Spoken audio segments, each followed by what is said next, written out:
The fifth plague is diseased animals, Exodus 9, verses 1 through 7. In this plague, the animals of Egypt would get a disease and die, but none of the livestock of the children of Israel would get a disease.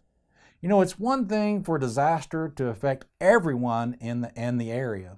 And you could even justify this idea and say, well, you know, this was just something that it just happened. And it was something that was natural.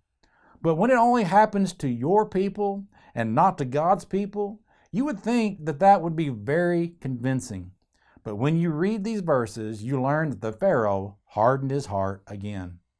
Our sixth plague involves boils, Exodus 9, verses 8 through 12. Moses and Aaron took handfuls of ash from the furnace, and they scattered them in the air, and boils came on man and beast. You know, I actually had a boil once whenever I was very young, and man, it was painful. I can't imagine being covered with boils.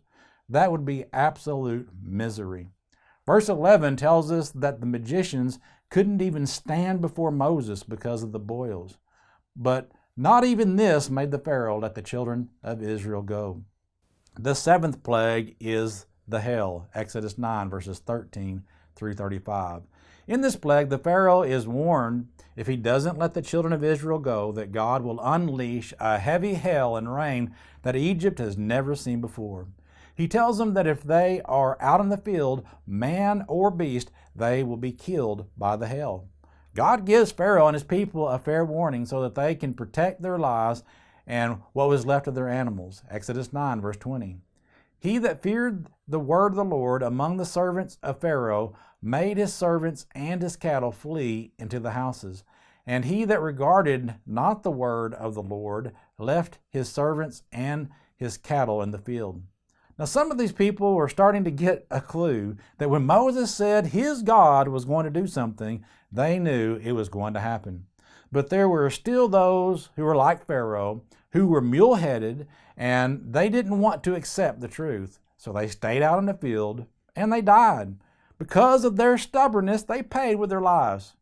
There are a lot of people in the world today who are just as stubborn as these Egyptians. Even when they are presented with the truth from God's Word and can clearly see what they must do to be saved, they simply resist the truth, and they too will end up suffering the consequences, which will be far worse than simply losing their lives, because they will spend eternity in hell. Once again, we see in verse 26 that the children of Israel did not receive any rain or hail. I can't help but think how strange that would be. In verse 28, the Pharaoh pleads with Moses and falsely claims he will let his people go if he will make the hail and the rain stop. Moses stops the hail, and once again the Pharaoh changes his mind and will not let them go. Also in this plague, all their crops were destroyed, and even the trees suffered great damage. But you'll notice in verse 32 that the wheat and the spelt were not touched because they had not grown out yet.